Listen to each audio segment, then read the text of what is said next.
Olá, sou o Rui Miguel Tovar e bem-vindos ao Destino Saudade.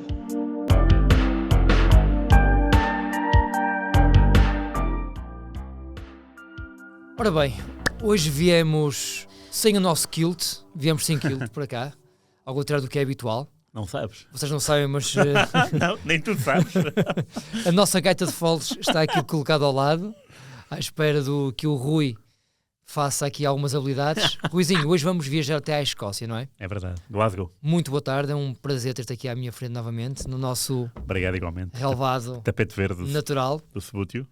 E faz o convite a quem nos ouve e vê para viajar até ao Old Firm. Pois é, Rangers e Celtic é sempre aquele derby bastante famoso. Já tem mais de 100 anos.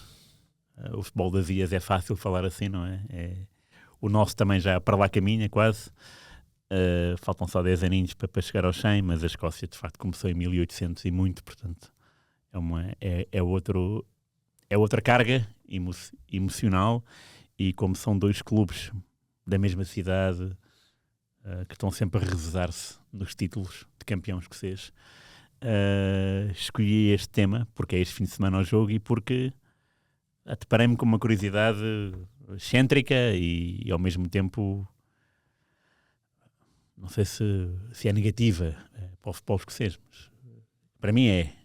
Celtic e Rangers não dão a bébias a ninguém, a nenhum clube, desde 85, portanto já vão 39 anos em que um ou outro são campeões. Não há outro clube que se intrometa, e queria começar o programa por falar disso mesmo. Que a capital é Edimburgo, não é? Tem o Hearts e o Hibernian. Aliás, o nosso Duarte Monteiro fez uma reportagem muito gira, muito interessante sobre esse derby, que é muito pouco falado, muito pouco mediático, não é? Entre o Hearts e o Hibernian. Uhum. Ou seja, apesar de estarem na capital, não tem a força desportiva que a capital industrial, que é Glasgow, tem. Sim, não tem, até porque Rangers e Celtic já ganharam títulos europeus, e então essa carga emotiva e também se alia a uma carga conquistadora, não é? De expandir fronteiras. De facto, o Celtic e Rangers têm um nome muito próprio no futebol escocês e também europeu, e o facto de serem sempre campeões desde 85 diz tudo sobre a pobreza do futebol escocês. É de facto incrível como é que o último campeão foi o Aberdeen. O último campeão fora Celtic e Rangers foi o Aberdeen em 85. Portanto, estamos a falar, para aqueles que nos estão a ouvir e a ver, podem fazer um exercício, quantos anos tinham em 85, não é? Portanto, o Aberdeen que está este ano em nono. Pois, não, o Aberdeen às vezes é terceiro, outras vezes é nono, portanto é um clube irregular. Seria engraçado ver quem tem sido o melhor do segundo pelotão, não é? Era engraçado ver quantos. Rui, é que este ano vai acontecer novamente a mesma coisa. Não, claro. Então, está o Celtic com 71 pontos, com mais um jogo do que o Rangers, que tem 70. Sim. O Rangers tem estado sempre à frente. Agora, tem um joguinho atrás agora, portanto, que deve ganhar, não é? À partida. Curiosamente, estava agora aqui a ver com alguma surpresa que o Rangers já perdeu este ano 5 vezes para o campeonato e o Celtic 3 vezes, mas mesmo assim o terceiro classificado, que é o Hearts, lá está, vai com 55 pontos a 15 do Rangers e a 16 do Celtic. Muito longe. É muito longe. A distância entre esses dois e o resto é gigante. Há alguma explicação que vá além da desportiva, puramente desportiva? Quer dizer, ou seja, nem sempre foi assim, não é? Nem sempre foi assim, mas quando, por exemplo, o Rangers desceu à quarta divisão, e já lá vamos falar dos motivos que o levaram a isso, o Celtic nunca encontrou nunca encontrou um opositor digno, portanto isso também diz muito do futebol escocês. Imagina que cá em Portugal acontecia o mesmo. Sempre teríamos outro clube a dar luta, não é? Porque em Portugal são 3, na Escócia são 2, efetivamente, e é um lado triste, mas eu queria falar era do lado, não do lado sombrio, mas do lado que nos dê alguma luz, que é o Aberdeen 85, porque era treinado pelo Ferguson. Exatamente. E a piada é essa.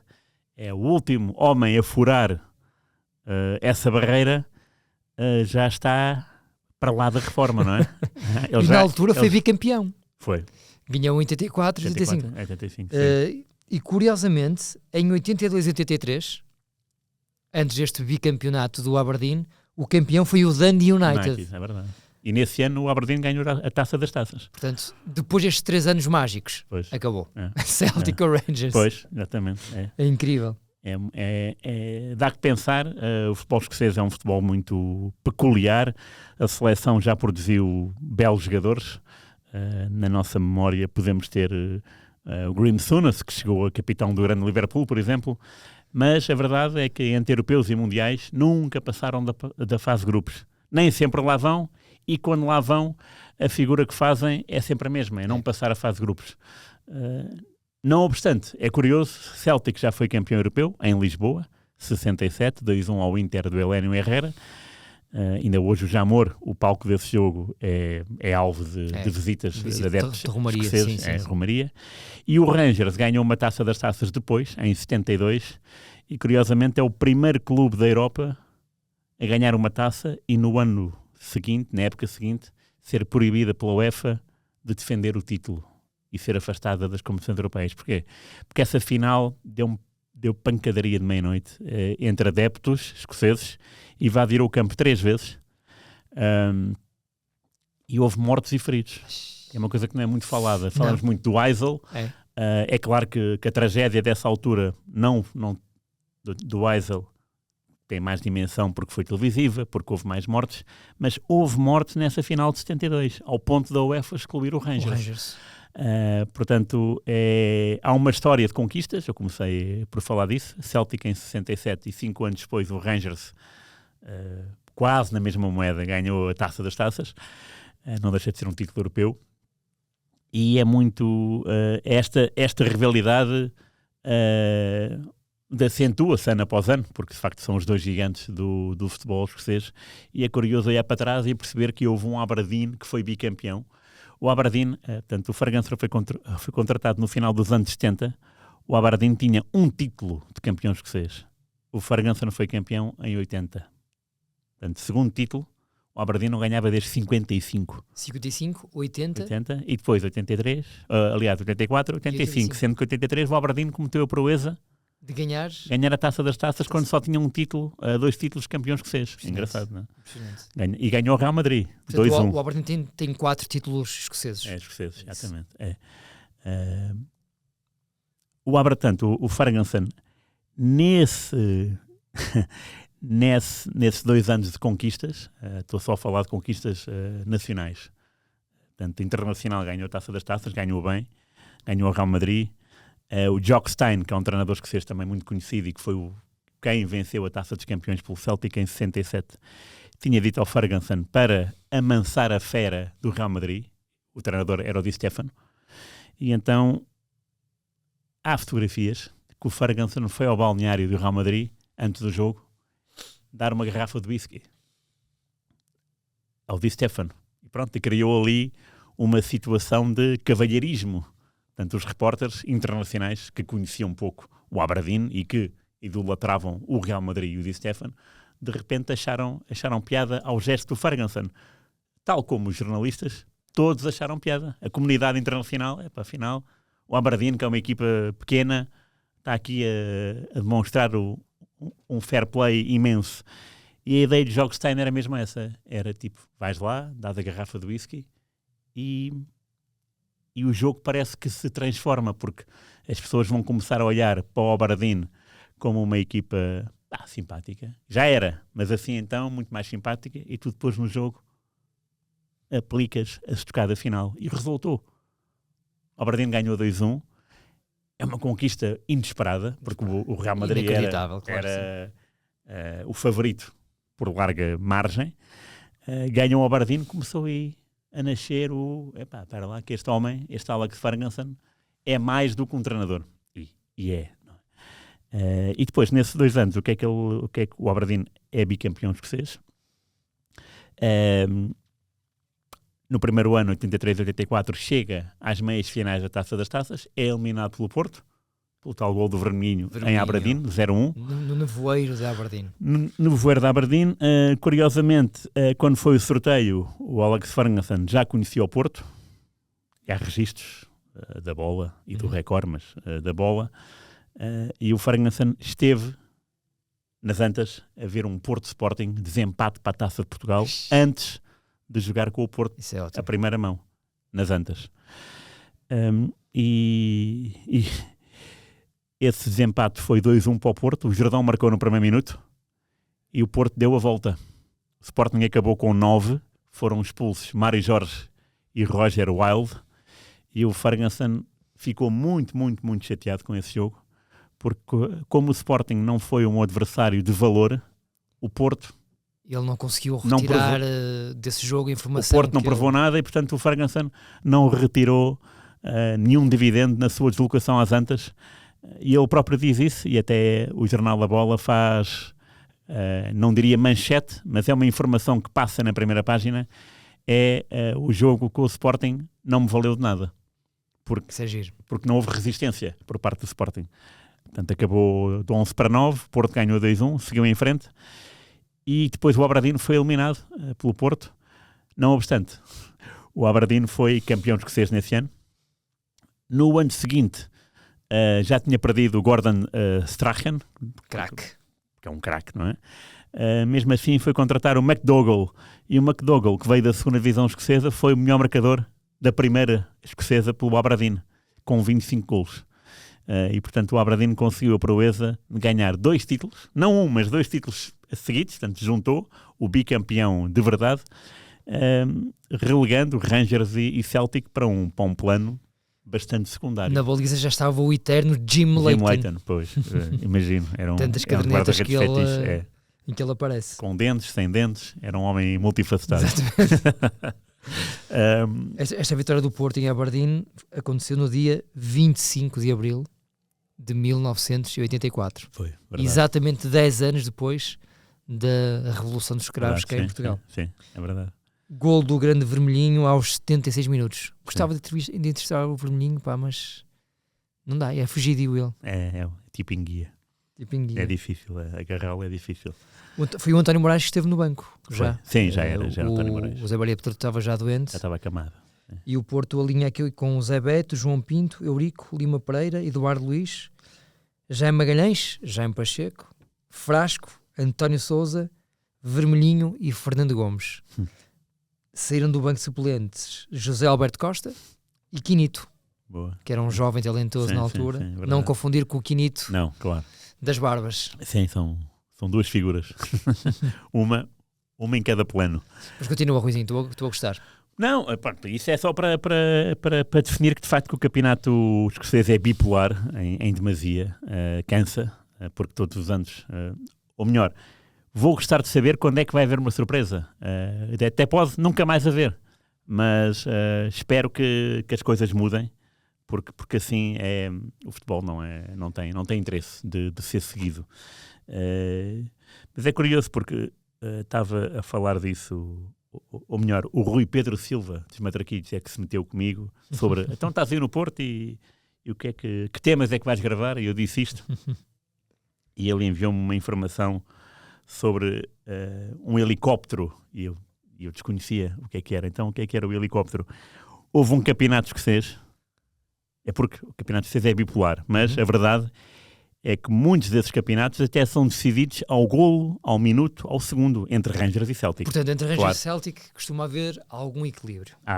Esta bicefalia... Ou melhor, há campeonatos decididos que nunca foram vistos assim em Portugal. Ou seja, daquela situação de chegarem à última jornada empatados em pontos, às vezes em diferença de golos, e é no último jogo que tem que ser definido o campeão. E às vezes há twists muito, muito interessantes. E a história do helicóptero, o helicóptero estava, os 2 jogos distavam 50 km, se não me engano, um do outro. O Celtic tinha que ganhar, bastava ganhar. Bastava ganhar no sentido, o Celtic tinha que ganhar para ser campeão. E o Rangers tinha que ganhar e esperar por uma situação menos vantajosa do Celtic. Portanto. E o que é que se passou? O Celtic estava ao intervalo, muito bem, a ganhar. Depois até fez o 2-0. O Rangers não. Com o Motherwell estava a ganhar 1-0 e ao cair do pano sofreu 2 golos de rajada. Então o helicóptero já estava a caminho, já estava a levar a taça, o helicóptero com a taça já estava a caminho do Celtic, de repente tem que fazer marcha atrás porque quem foi campeão foi o Celtic. Não, estava a caminho do jogo do Rangers. Não, do Celtic e foi para o Rangers. Okay. Estava a caminho do Celtic. O Celtic é que sofreu a reviravolta. Desculpa. Desculpa eu. O Celtic é que sofreu a reviravolta. 2-1. O Motherwell ganhou ao Celtic. Yeah. E o Rangers é que é campeão. E o Rangers é campeão. Portanto, o helicóptero andou ali às voltas. Justiça reposta. E agora estás a ver as câmaras de televisão não a seguir o autocarro, mas a seguir o helicóptero. E de repente o helicóptero tem que dar a volta para entregar a taça da quem de direito. Isto é um dos múltiplos casos de campeonatos decididos à última hora, o que nisso é fascinante, não há dúvida. Quando as duas equipas estão realmente bem, têm plantéis que se equiparam, tudo se torna mais bonito porque é decidido no último segundo e isso valoriza. Há outro campeonato em 2002, 2003, e este não me vou enganar, porque é o ano em que o Celtic chega à final da Taça UEFA com o Porto. Portanto, o Henrique Larsson é a figura maior, né? O treinador é o Martin O'Neill, que é um homem que se vangloriza de um dia ter ficado com os calções do Eusébio num jogo entre a Irlanda do Norte e Portugal. Isso é muito giro. Como já não tinha camisola para trocar, o Eusébio pediu os calções no túnel de acesso ao balneário. Portanto, o Celtic e Rangers estavam a disputar o campeonato na última jornada. Estavam iguais em pontos, 94, portanto, e por estes números também podemos ver que isto é... Pronto, é sempre a somar. É sempre a somar. E é um ano curioso, porque, aliás, eu faço este ponto prévio, porque é o ano em que os direitos televisivos da Sky Sports abdica, não renova o contrato televisivo. E os clubes escoceses ficaram na mão. Não é? E agora? Tanto que o Rangers, de repente, passa a ter uma dívida de 700 milhões. Razão pela qual veio por aí abaixo. Pois. Até a 4ª divisão. De facto, abriu-se ali um buraco gigante. Que eles não tiveram como cobrir. Mas a verdade é que eles estão de volta à 1ª divisão porque desceram ao inferno, mas agora estão de novo no paraíso e até estavam na liderança do campeonato até não jogaram naquele dia, portanto o Celtic aproveitou e passou. E jogaram agora contra o Benfica. É verdade, pois é verdade. Sim, uma boa presença na Luz. Sim. Na Escócia, e depois na Escócia foi mais equilibrado. Foram 2 jogos equilibrados. Sim. Isso, pronto, 2002, 2003, portanto os clubes ficam um bocado, até agora o que é que a gente faz? O produto vendeu-se muito mais barato, não é? Assim, preço de amigo. Ao preço de amigo, para um canal escocês. Portanto, este é o ano que marca uma mudança no futebol escocês. Portanto, a Sky Sports abandona, não renova o contrato. O campeonato é disputado entre os dois, 94 pontos. O Celtic, que chegou à final da Taça da Liga, que estava a pensar na Taça UEFA, tinha eliminado a Boa Vista na meia-final, portanto havia aquela pretensão de ganhar um título europeu, mas quem ganhou tudo até foi o Rangers. Ganhou o campeonato, a Taça da Escócia e a Taça da Liga, sendo que a Taça da Liga ganhou ao Celtic. E este treble é uma coisa fascinante porque na última jornada estão empatados, 94 pontos, e o Rangers é campeão por um golo. E quem marca esse golo é um jovem espanhol chamado Arteta, que treina hoje o Arsenal. Mikel Arteta, sim. E aqui falámos do Rangers, que jogou com o Benfica. O Arteta pelo Arsenal jogou com o Porto, o ano passado pelo Sporting. O Arteta decide o campeonato no último minuto de penalti. Portanto, o Celtic deu 4-0, o Rangers estava 5-1 no último minuto, é o tal golo que ajuda a fazer a diferença. Mas há casos imensos desses em que os clubes estão empatados e às vezes são surpreendidos naquele dia. Porque os clubes da segunda e terceira classe, né, portanto da classe média-baixa, conseguem importunar um Celtic ou um Rangers uma vez, mas toda uma época Impossível. é preciso outro arcabouço que só o Aberdeen do Alex Ferguson é que teve. E a piada é essa, eu tenho imenso respeito pelo Alex Ferguson, às vezes não, já o vi em algumas conferências de imprensa, a última até foi em 2011 em Wembley, quando o Manchester United perdeu com o Barcelona de uma forma esmagadora, 3-1, até o resultado até não é assim nada de... Mas foi uma coça. Sim, foi uma coça. Pronto, aí vi o Ferguson, mas não o conheço. Não sei como é que ele é. Numa entrevista, não é? Digo. Mas é uma figura imensa se tivermos em conta este pormenor, por exemplo, não é? De ser um homem que deu um título europeu ao Aberdeen e que conseguiu 2 títulos de campeão em anos seguidos. Coisa que nunca mais repetiu, nenhum, quanto mais 2, não é? Sim. E depois é um homem que agarrou o Manchester United, mudou a história do futebol inglês, porque o Manchester United era uma equipa obviamente respeitada, tinha sido campeã europeia em 68, mas quando ele agarrou em 86, era um clube que ninguém se dava por ele. O grande clube inglês era o Liverpool.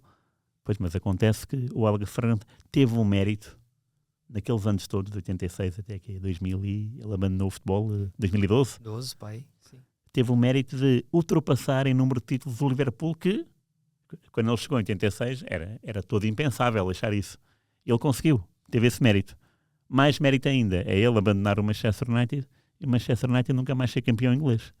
É claro, o Manchester City melhorou bastante e até já é o melhor clube de Manchester, não é? E antes era o United, agora é o City. Houve uma mudança de paradigma, não há dúvida nenhuma. 10 anos depois, mais do que 10 anos depois, continuamos a falar de o Manchester United já não é campeão desde a saída do Alex Ferguson. E provavelmente falaremos durante mais... Por aquilo que eu vou vendo. Também acho que sim. Sim, também. Vai continuar. Sim. Nada aponta. Não sei se vai continuar como o Celtic e o Rangers serem sempre campeões. Exato. Vamos ver.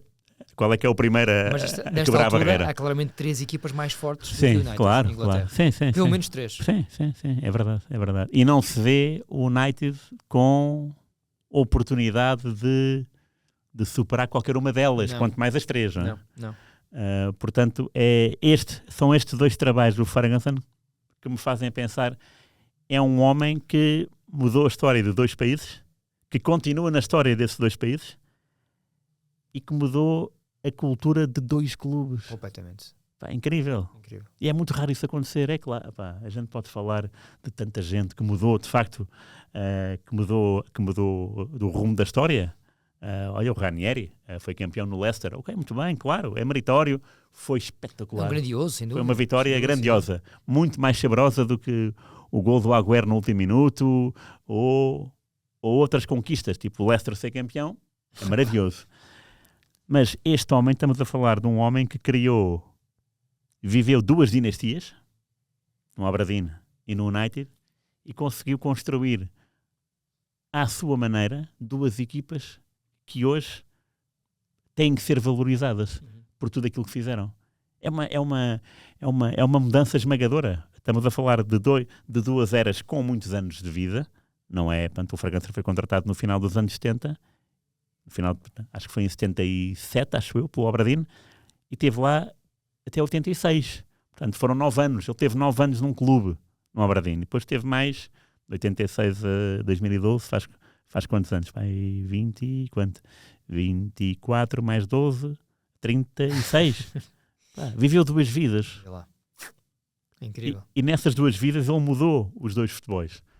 Isso é para não falar que mudou também o futebol na Europa, porque ele ao ganhar títulos europeus pelo Aberdeen e pelo United, claro que está lá, tem lá o seu lugar reservado na história.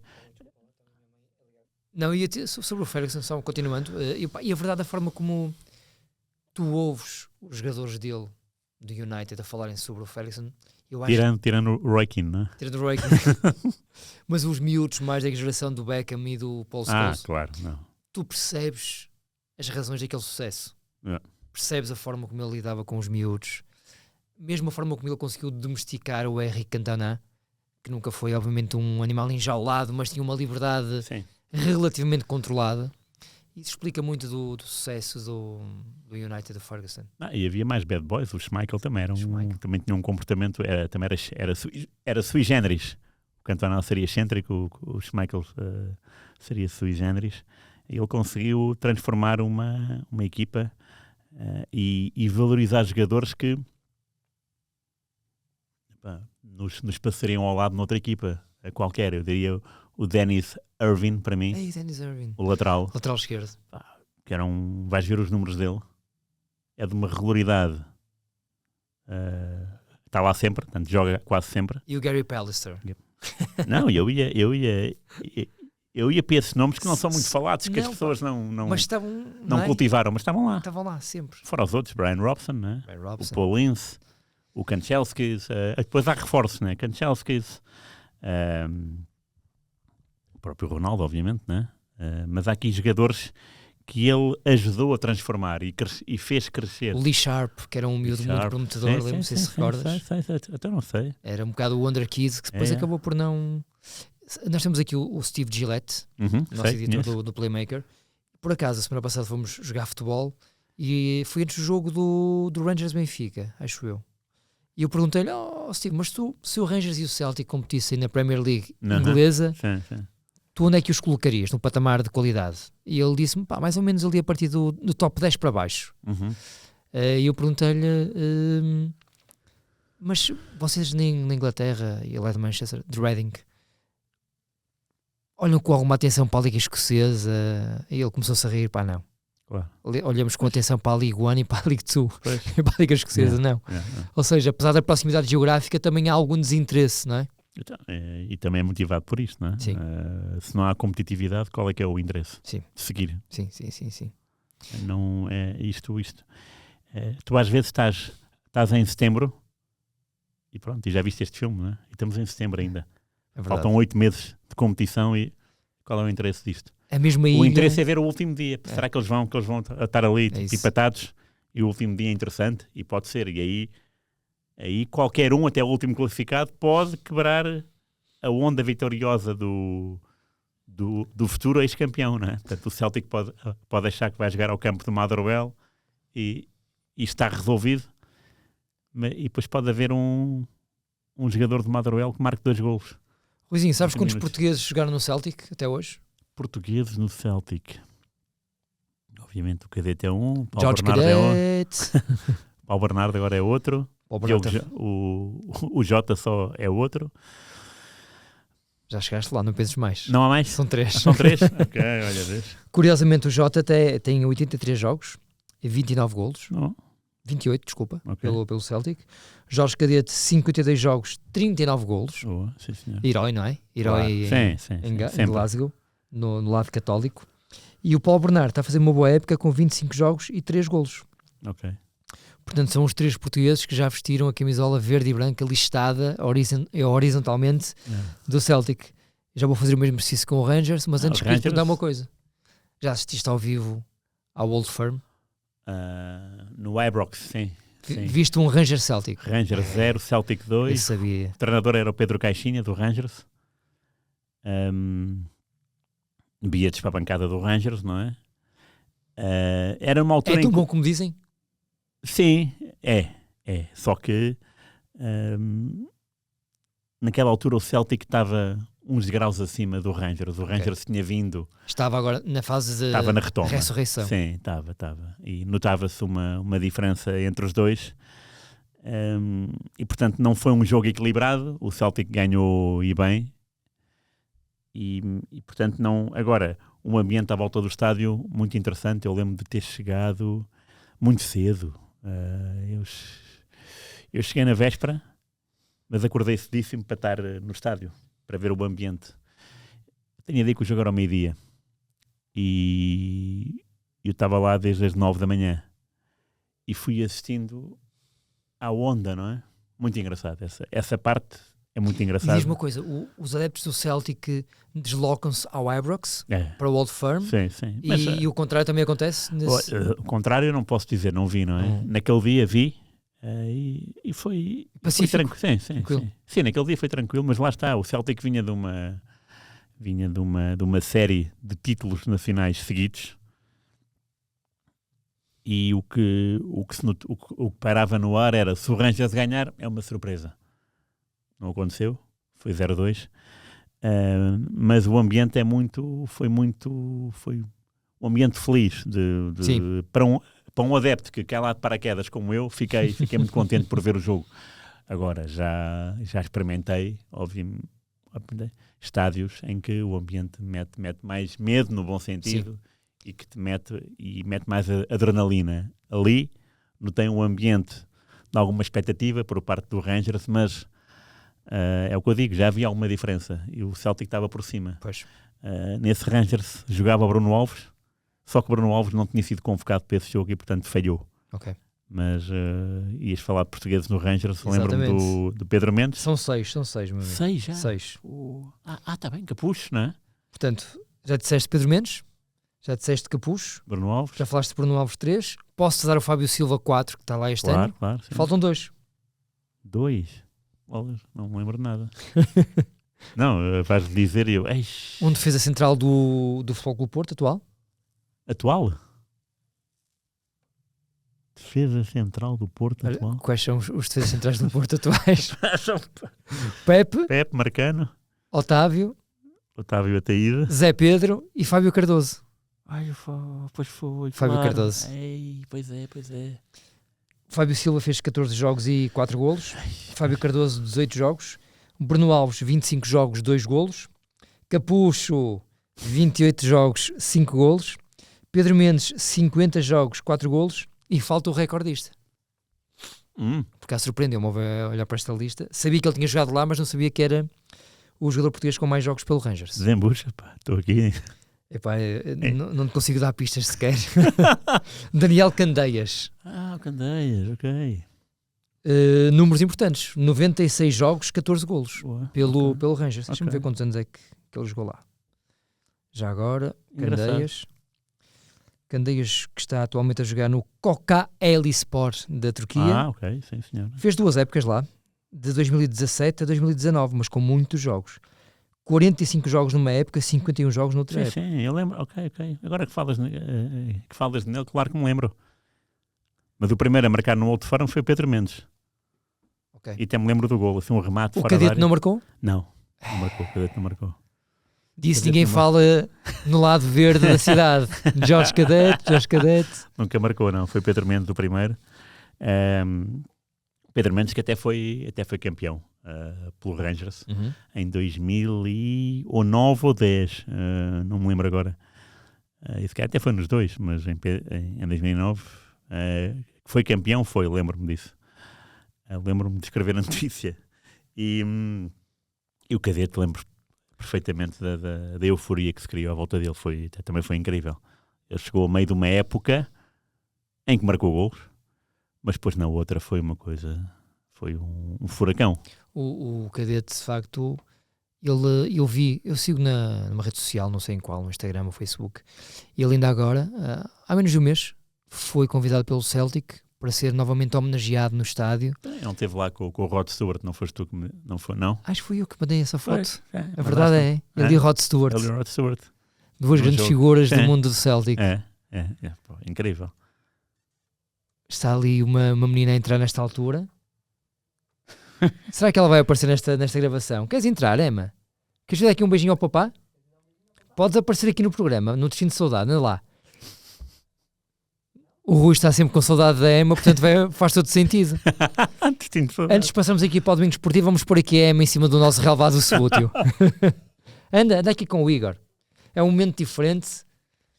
Um momento infantil do Destino de Saudade. O Igor vai aparecer aqui sem microfone, mas... E vai entregar aqui a nossa Emma ao papá dela. Emma, queres dar um beijinho ao papá? E vamos passar agora para o Domingo Esportivo com este momento ternurente. Um beijinho do Rui Miguel Tovar à sua Emma. Vai com o Igor. Que vai novamente com o Igor. Eu acho que a redação do ZZ hoje está toda de serviço, não é? Agora é o Igor. De manhã foi a Mariana, à tarde é o Igor. Exatamente. Luizinho, vamos avançar para o domingo desportivo. Bora. Com a promessa de mais um grande jogo no Old Firm. Rangers Celtic para seguir. É em Ibrox este jogo? Olha, boa pergunta. Eu acho que é em Ibrox, por acaso acho que vi antes e é no... Deixa-me ver aqui. Sei que não vou. É sim, senhora. É? Rangers Celtic. Mais um jogo que vai decidir mais um campeonato na Escócia, porque o Rangers está a um ponto atrás do Celtic, com menos um jogo. Portanto, se ganhar, fica com francas possibilidades de recuperar o trono do futebol escocês. Meus amigos, vamos avançar para o nosso domingo desportivo. Domingo desportivo. Meu amigo, vamos continuar com um sotaque cerradíssimo. É verdade. Escocês. Sim. Porque Sir Alex Ferguson é o teu convidado de honra. Sim, é o ponto de partida, porque tropecei num site que dizia: escolha destes 10 treinadores escoceses aquele que mais gosta. E os 10 era uma coisa, era assustador. O Bill Shankly, o Jock Stein, o Ferguson, o Kenny Dalglish. O Kenny Dalglish tem esta particularidade incrível de, em 86, ser já jogador-treinador de Liverpool e ter decidido o campeonato com um golo. Pô. Liverpool 1, Celtic 0. Aliás, Chelsea 0, Chelsea 0, Liverpool 1. É ele que marcou o golo. Ele era o treinador. Ele era um ícone pop, o Dalglish, nessa altura. Era. Eu digo-te isto porque, não sei se te recordas, se calhar até tiveste, no Spectrum, portanto 48K, sim. Um dos meus jogos favoritos, que eu jogava mais vezes, era o Kenny Dalglish. Okay. Kenny Dalglish Manager qualquer coisa. Não, lembro perfeitamente da capa, portanto ele desenhado com a camisola do Liverpool, e na altura, para mim o Kenny Dalglish era um jogo de computador, não existia, era só aquilo. Incrível. Sim. Mas chegava aos miúdos daquela década, dessa forma. Até não sei. Há figuras que eu conhecia assim, não é? O basquetebolista espanhol Fernando Martín, não é? Por exemplo, era um jogo que também jogávamos muito. Não é? É o Fernando Martín. Tipo, eu sabia lá quem era o Fernando Martín na altura. E mantendo a onda escocesa, eu já falei sobre isso aqui, havia outro jogo do Spectrum que era o Dundee. Dundee, sim, já falaste. Sim. E depois eu vinha a perceber porque é que havia esse jogo. Eu esse nunca a Spectrum, a empresa, era sediada, baseada em Dundee. E então os donos, que eram adeptos do clube, vamos fazer bastantes jogos, porque é que não vamos fazer aqui um jogo do nosso clube de coração? Claro. Fez todo o sentido. Sim. É incrível a quantidade de treinadores escoceses que mudaram o mundo do futebol. É muito importante isso. Também é importante explicar que o primeiro jogo internacional foi 1872, Inglaterra-Escócia, 0-0. Os ingleses era muito futebol para a frente e os escoceses já então era de pé para pé, era um futebol pensado. Curioso. A própria tática era diferente, a disposição dos jogadores era diferente. E havia uma forma de jogar diferente. E a Escócia foi um baluarte no século XIX e até no início do século XX. Depois perdeu-se. Perdeu esse encanto. Mas em matéria de treinadores, para mim o Ferguson, já aqui falámos muito e falámos antes, nos 2 anos que estamos aqui, já falámos muito sobre ele. Já falamos até sobre... É um homem com uma obra imensa. A biografia dele. Exatamente. É um homem com uma obra imensa. Mas depois ao Jock Stein, campeão europeu pelo Celtic também. O Celtic nunca tinha sido, nem nunca mais foi. Nem sequer foi a uma final. Portanto, e foi ele que trouxe. O Bill Shankly é uma figura do Liverpool imensa. Matt Busby, uma figura de Manchester United. Sim, estás a mencionar mesmo só monstros sagrados, não é? Gigantes. Portanto, estamos a falar 6 treinadores escoceses já ganharam competições europeias. 6 treinadores escoceses. O último, David Moyes, pelo West Ham, à Fiorentina, a Liga Europa, se não me engano. É claro que o David Moyes, comparando com esses monstros, não é ninguém, não é? Não é nada, mas há treinadores que nada ganharam. Kenny Dalglish nunca ganhou uma competição europeia, mas é um ícone. E não é por ser da moda. Era um homem que tinha toque de bola. Afastado do futebol, não está? Sim. Então se ele em 86 já era treinador, tipo, que já teria os seus 32 anos, 33, não? E depois temos outros Treinadores. Em Portugal temos o Sunas, não é? Que não Graham Souness, trouxe boas memórias ao Benfica, nem sequer mudou o que quer que fosse no futebol português. Ele, aliás, era conhecido por meter cá os jogadores patrocinados por ele, não é? O Harkness, o Pembridge, o Thomas, o Minto, qualquer que fosse Sounders. a qualidade deles, aquilo Sim. era duvidoso o negócio e até a própria qualidade dos jogadores. O Brian Deane, não é? O outro Brian jogador. Portanto, ele trouxe muitos jogadores, alguns interessantes. O Dean Saunders e o Brian Deane eram jogadores matadores. Scott Minto não era, Scott era um Minto lateral também era incompetente, interessante, sim, mas quer dizer, mas era muita gente que não conhecia o campeonato ao mesmo tempo. sim, e eram trazidos por ele, sabe-se lá como, Sabe-se não é? lá como. Com que comissões, com que Sim. interesse. Sim. O interesse não era um interesse competitivo, certamente, não é? Sim. Porque eles não emprestaram quase nada ao Benfica. E uma coisa que eu até compreendo, por exemplo, o Pedro Caixinha estava no Rangers, não sei se foi ele o responsável ou não, mas é normal ter ali um ou dois jogadores portugueses da confiança dele. Era. Percebo Sim, isso sim, perfeitamente. sim. Agora chegas ao Benfica e trazes de repente 7, 8, 9 jogadores Não. britânicos que não acrescentavam grande coisa, diga-se Não passagem. vais mudar a história. Não vais mudar Aliás, a história. vais trazer o pior do que as pessoas têm, não é? Sem Porque dúvida. trazer todos de uma vez não é bom.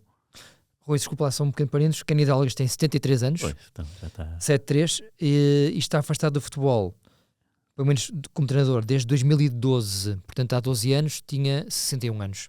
Estava onde? Liverpool, Ok. precisamente. Liverpool. Boa. Afastou-se com 61 anos. Muito bem. Depois manteve um cargo como conselheiro da administração durante alguns anos, que eu não sei sinceramente se ainda mantém ou não. Provavelmente sendo uma figura histórica do clube, terá pelo menos esse cargo de forma simbólica. Mas já viste, tem todo o seu mérito, não é? Resolver um campeonato com um gol sendo ele o treinador, não é para todos, não é? Nem o António Oliveira. Nem ele. E é para, de facto, para mencionar que há treinadores que não ganharam títulos europeus. Portanto, ganharam foram 6. Isso é Taça das Taças, Taça dos Campeões, a Liga Europa, Taça UEFA. E aqueles que não ganharam, temos assim treinadores que fizeram história. Kenny Dalglish é um deles. O Tom Docherty, que esteve aqui no Futebol Clube do Porto, também é uma figura muito bem, muito respeitada. Outra figura respeitada com muitos anos na UEFA é o Andy Roxburgh, não é? Que é um homem também com muitos estudos. Acho que até influenciou alguns portugueses que tiraram o curso de treinador na Escócia, entre os quais André Vilas Boas. Exatamente. Era isso que eu ia dizer. É um homem que era um estudioso que nos anos 80 era a escolha do melhor do torneio, do sub-16 ou do sub-18 na altura.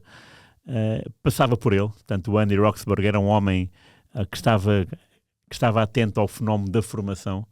E, portanto, lá está, o futebol escocês, não tendo grande mais-valia no que diz respeito aos clubes ou no que diz respeito à seleção, tem este toque de magia de trazer-nos a treinadores que mudaram para sempre a história do futebol e de ter pessoas que não tendo conquistado nada, mas que ainda hoje são faladas. O Roxburgh é uma figura consensual, e certamente que vai aparecer mais um ou outro, porque é engraçado perceber como é que um país que nunca foi muito além em europeus e mundiais consegue ter tanta gente. É engraçado. Aliás, eu fiquei a aprender através de ti que a Escócia nunca tinha passado uma única vez uma fase de grupos em torneios de seleções. Incrível. Ou seja, eu sabia que a Escócia nos últimos anos não tem tido sucesso, mas na minha cabeça lá para trás teria lá conseguido uma vez ou outra chegar aos oitavos de final, mas nada, nunca. E é um povo que merecia ter assim uma alegria dessas porreira, porque de facto é uma... Passar a fase de grupo é uma alegria, é uma loucura. Edimburgo e abaixo, Glasgow então, e Inverness lá em cima. Lá em cima e abaixo. E da semana passada falamos sobre Inverness com o nosso Joel Amorim. Sim. Ruizinho, vamos avançar para o nosso Música Mestre. Quem está connosco no YouTube, com muita pena nossa, não vai poder escutar a escolha da semana. Despedimos-nos com um grande abraço a essa malta boa e até para a semana. Grande abraço. Quem está connosco através de outras plataformas vai conseguir dançar aos ritmos da semana no Destino de Saudade.